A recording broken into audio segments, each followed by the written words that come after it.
Ian Rappaport from NFL Network. You're killing me, Smallz. This is Bucky Brooks of the NFL Network. You're killing me, Smallz. Hey, this is Chris Heck, president of the 76ers. I just want to say, you're killing me, Smallz. Hey, this is former Sixer and Tar Heel George Lynch. Smallz, you're killing me. Hi, this is Kenny Albert. You're killing me, Smallz. You're killing me, Smallz.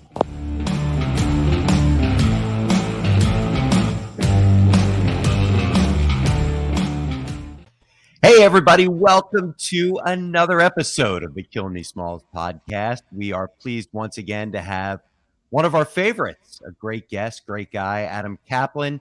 You've seen Adam. You've heard Adam. I'm going to try to run this down. I'm sure I'm going to miss one of these things.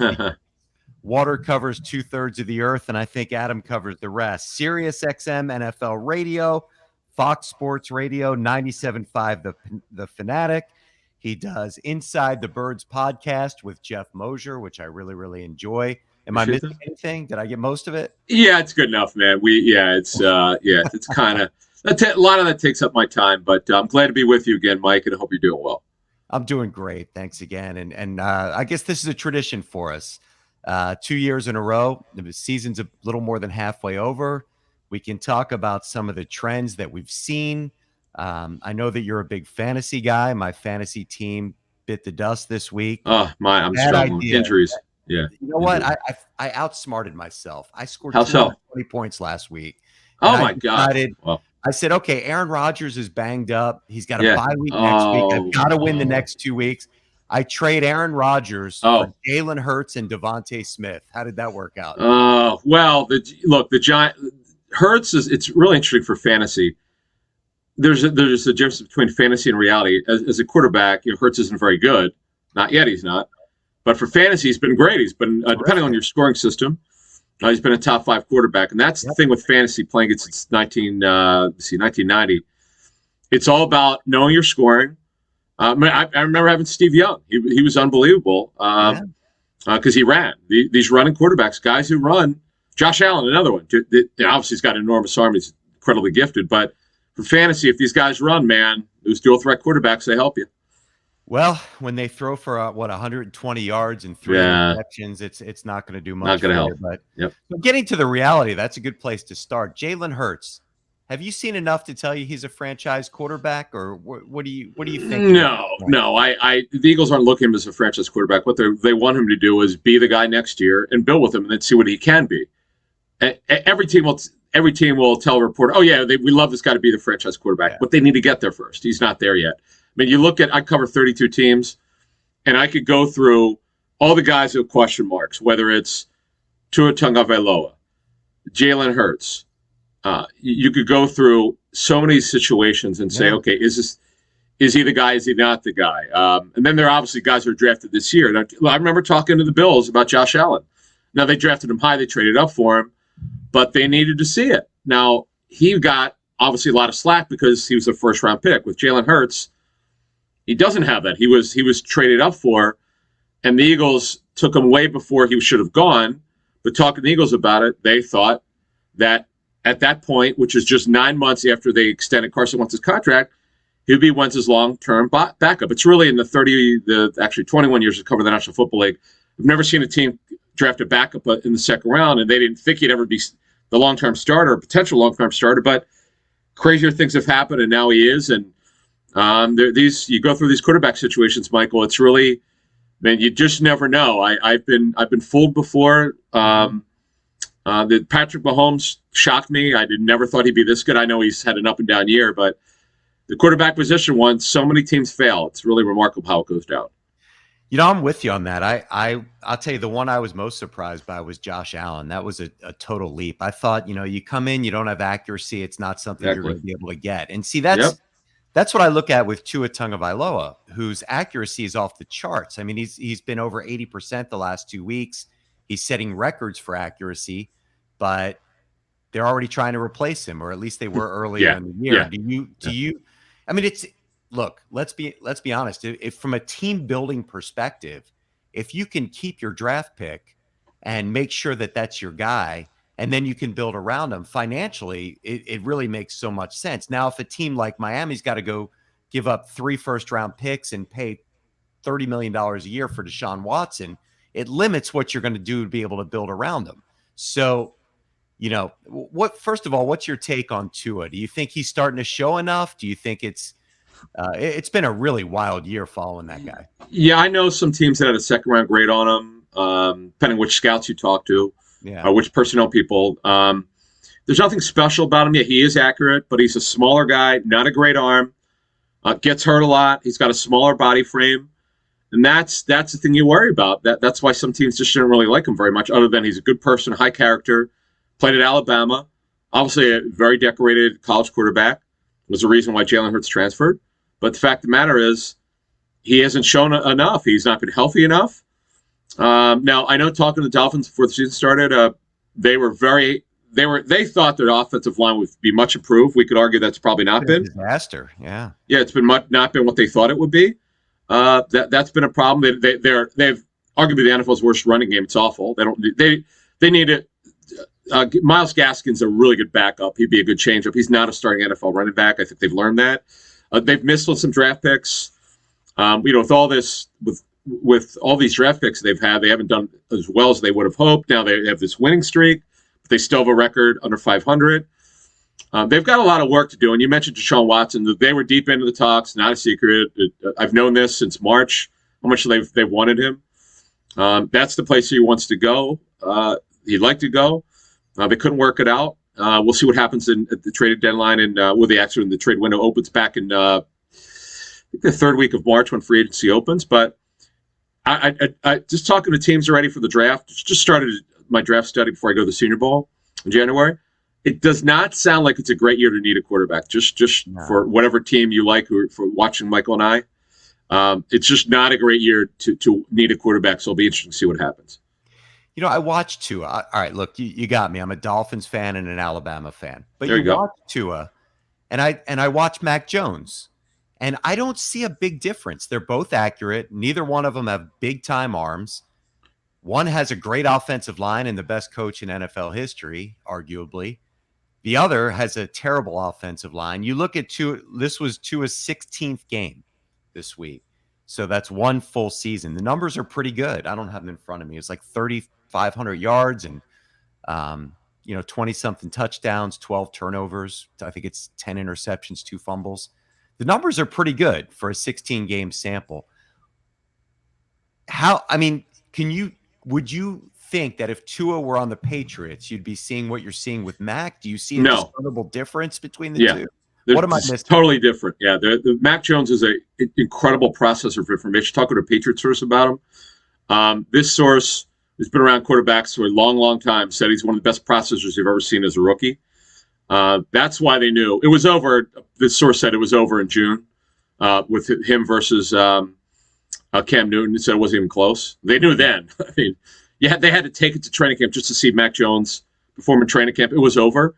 And Tua is not a great processor. He's okay, decent at it, not elite, not great like Mac Jones. Now, you're right with the arm strength. Mac Jones doesn't have a great arm. And the one thing that teams who did not love Mac Jones is they wondered when the weather gets cold, particularly in December, January, let's see how Mac Jones throws the football in the cold weather. That is a concern for some teams.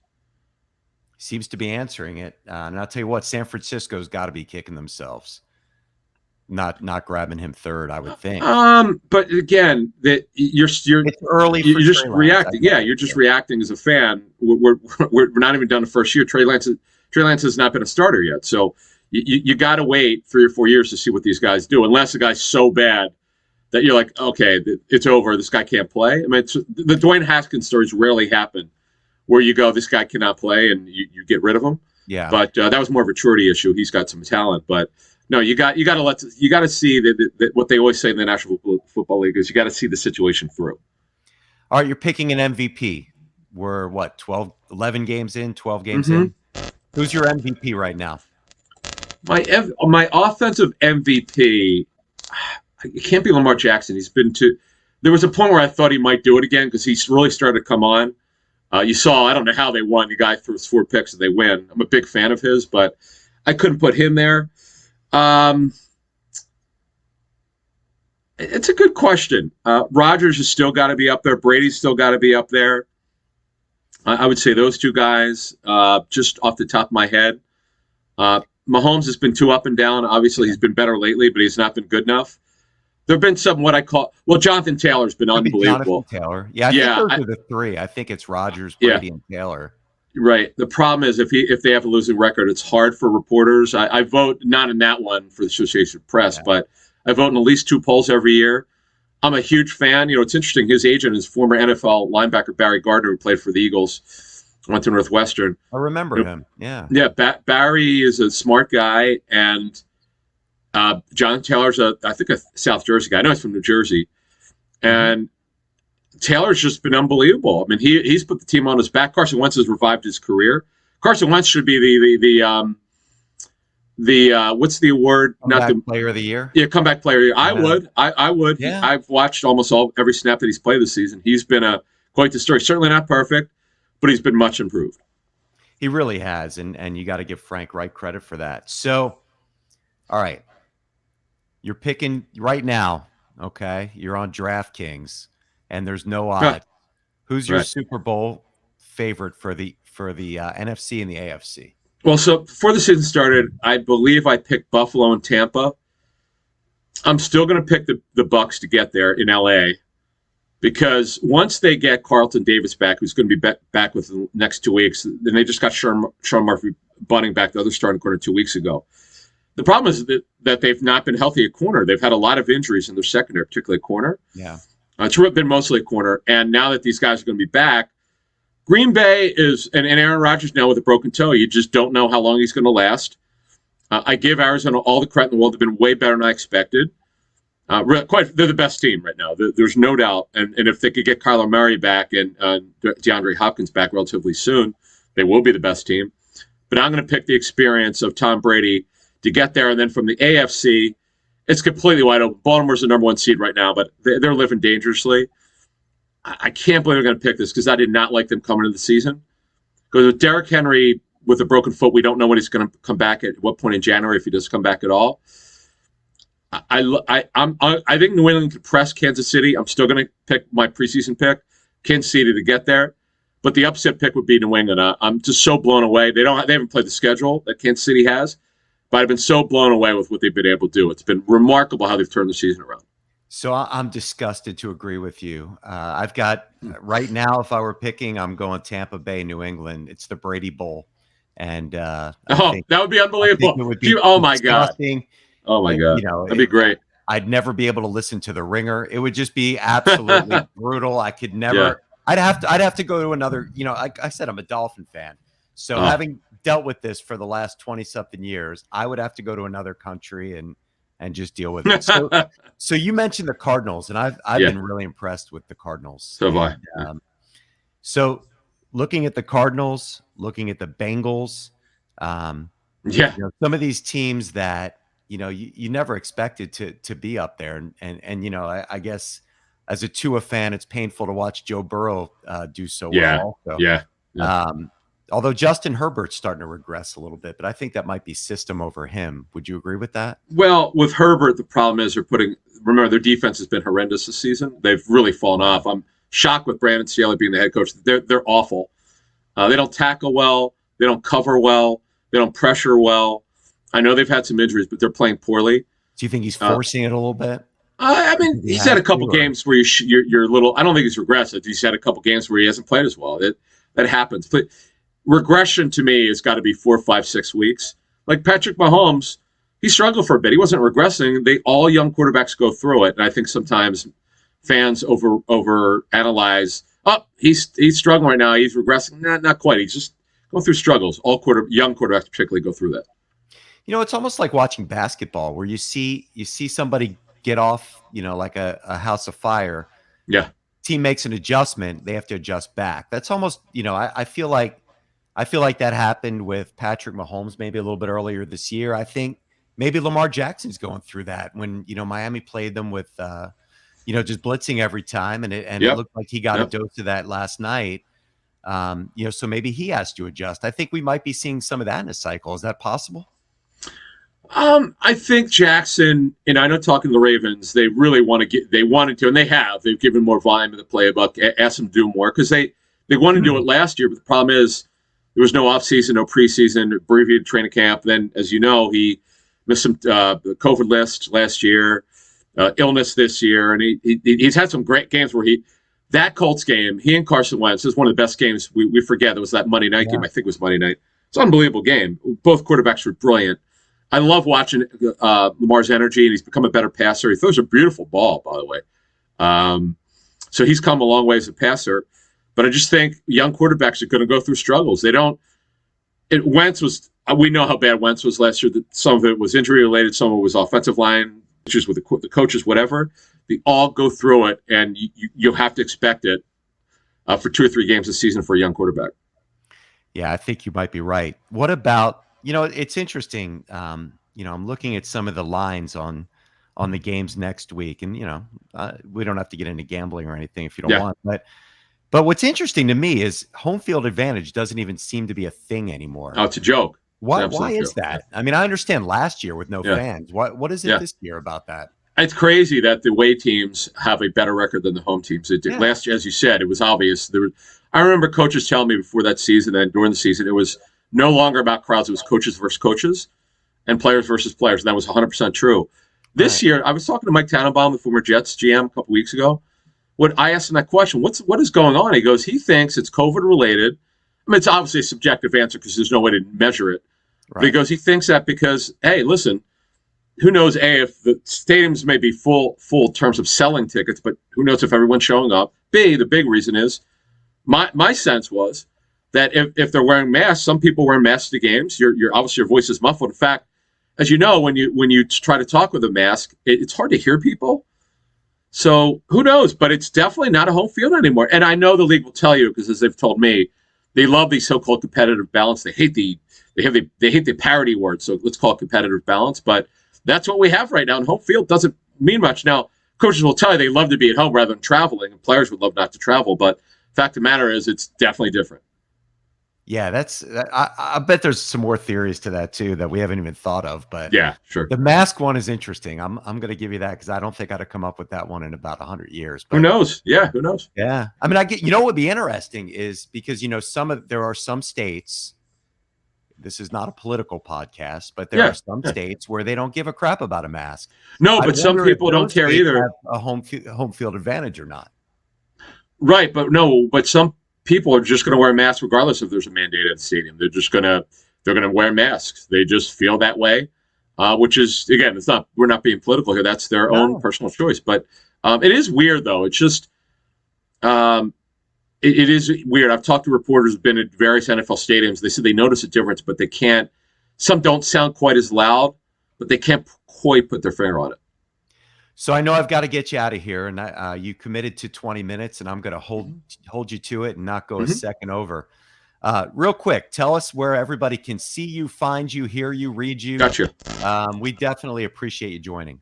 No problem. So Twitter or Instagram, same name, Caplan NFL, Caplan NFL. And you kind of figure out what I'm doing next. Oh, yeah. Actually, the big thing, which is I really need to update my bio for Twitter because there's just not enough room. But I have a Twitch show, which is owned by Amazon. Wow. And it's the coolest thing, very quickly. So what we do is we get the Thursday Night Football feed. We watch it in HD on my channel together. Once they put it on the front page, once they promote us on the front page, you'll be watching with 4,000 people, and I answer everyone's questions. I'm happy to do it, no matter what fan you are of what team. We'll talk a little fantasy. We talk whatever game is on this Thursday. Obviously, it is the Cowboys at the Saints, but we'll talk playoffs. We'll talk offseason. Whatever you want to talk about, we do it. It's a super cool idea, and I love it. The technology is awesome, and the other things I can't talk during the commercials, but we all talk, and there's a chat box, and I answer all the questions. It's actually really cool technology. I look forward to it this Thursday. Have you enjoyed the Manning thing? Have you been watching that? Yeah, in fact, someone said that's what they compared it to. Yeah. Because I could talk over the game. I just can't talk during the commercials. But it's really cool. That's exactly the way I do it. We don't turn the sound down, but I talk over it, and it's really cool. And it's funny. They love that I get, they could go back and forth with me on issues or stuff that's going on in the game or other games. We'll talk lines. I don't gamble, but they'll ask me, hey, what's your opinion on this game? And I'll tell them what I think how the game flow will be and all that. It's really cool technology.